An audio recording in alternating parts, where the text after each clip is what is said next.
So tell me about how a leader can kind of identify these, I guess, behaviors in their team and start to lead a team that is doing the opposite, selling in instead of selling out. Well, the leader has to be committed to saying, look, we've got a problem, which is the problem is that the way the buyer is experiencing our sellers isn't good, right? And how do we know that? I mean, in certain industries, SaaS is oftentimes among these, is that we're operating with win rates that are really low, right? So of our qualified opportunities, maybe it's not unusual SaaS win rates in the low 20%. So we're closing 1 out of every 4, every 5 are most qualified opportunities. That's the buyer's referendum on how well they experience the sales, the sales journey, the buying journey with the seller. And the referendum is, yeah, we're failing it. We're not passing it. So we have to start with that recognition is that the way buyers are experience us is suboptimal and that we could do so much better. Trouble is that, managers sort of get locked into a process. The process is sort of, oftentimes managers come into a situation, the plane is in flight. How do I fix the plane when we're in the air? And that's the big challenge.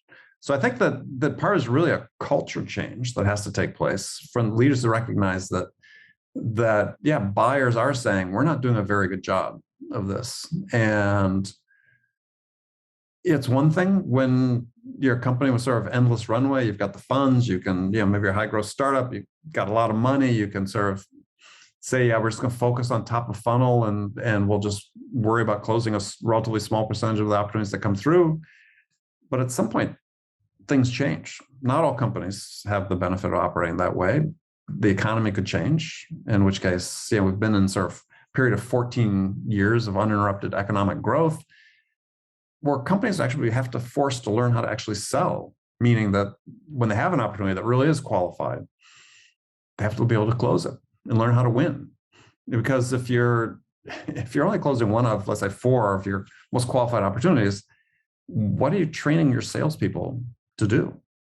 Now, what's the experience they're getting the most practice at? They're getting the most practice at not winning. And I think that's problematic. Yeah, interesting. Absolutely.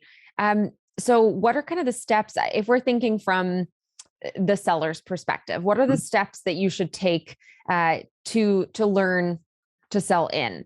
And I know that this is a piece also that's mentioned in your book, the kind of pillars of selling in. Right. So I talk about 4 pillars of selling in: connection, curiosity, understanding, and generosity.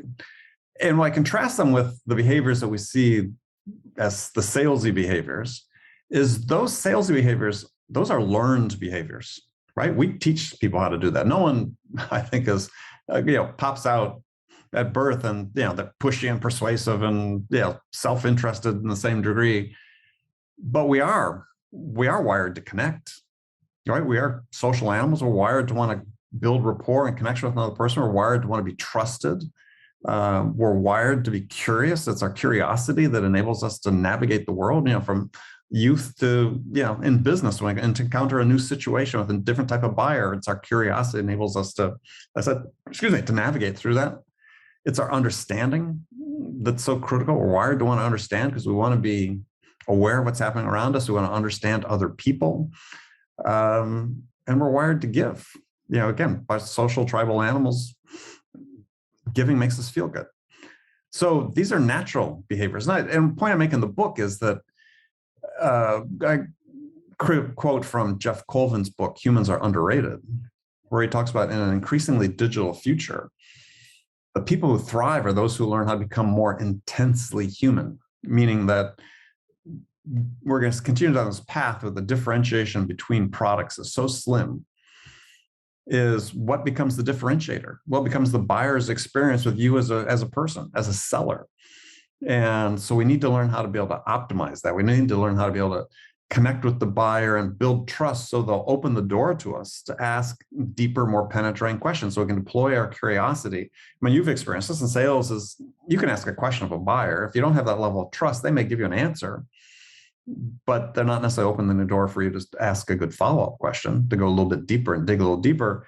And the goal that you're trying to do with connection, with your curiosity or connection, is to have the buyer say, look, I'm going to give you permission to stick your nose into my business, right? At a level that other sellers won't be able to get without that trust. So then when we're given that permission, then we want to ask the right types of questions that enable us to really uncover what's most important to the buyer. Because too often now in discovery motions and sales, there's a playbook, and we've got these questions we ask, and we're going to gather this information. And it's really the equivalent of taking a survey. We're going to check the boxes. Yeah, I got that answer. Fine, you've got some information. What do you really understand about the buyer? What do you understand with the context of that information that you have? And too many sellers just give up because they say, well, these are the questions I'm supposed to ask. But you got to go a step further. And then when you do that, that further builds the relationship and the connection with the buyer, trust. They say, these people have some acumen, they've got value they're adding to us. You get to that level of understanding. When you get that level of understanding, then you know, okay, we've got a target. What are we trying to achieve with the buyer? How can we help them get to that point? If you're just persuasion based, you don't really care about the target, because given your job, you're going to say, I'm going to sell before I understand, because I've only got one thing to push.